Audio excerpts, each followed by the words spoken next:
In recent days, the talk of the world is Russia's invasion of Ukraine, an invasion that has left several biting their nails, dreading a potential world war. How likely is a World War III scenario now that President Putin has launched a full-on invasion on Ukraine?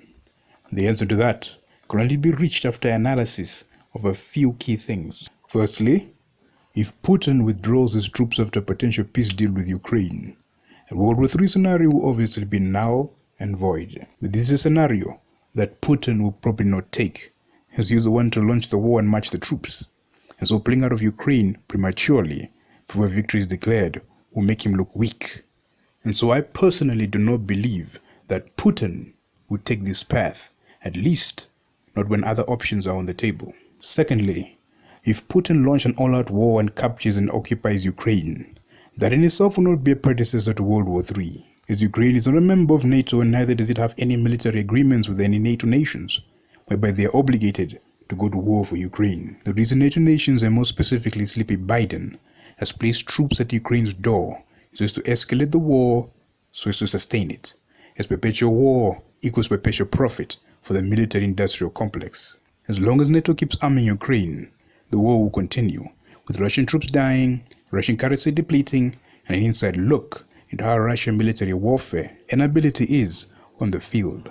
Biden wants the war in Ukraine to continue, so as to rot Russia from the inside, while enriching his donors that are arming Ukraine.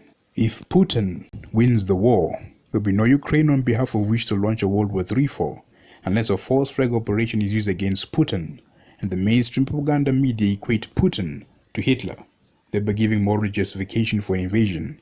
But even then, Putin has nuclear weapons, which are a game changer. There's a reason America only bombs nations that cannot defend themselves. If Putin withdraws his troops after a peace deal is reached, similarly a World War III scenario is impossible. Only if Putin invades a NATO country will World War III be likely. If Putin, for example, invaded Poland or Germany, an all-out war would commence. But such a scenario is very unlikely. Not impossible, but unlikely, as Putin is not a dumb man, neither is he suicidal. His aim is to control Ukraine and Ukraine alone. He has no interest in NATO lands or members. And so to answer the 100 million question of whether World War III is upon us, I say not at the moment. I do believe World War III is inevitable, but not in 2022.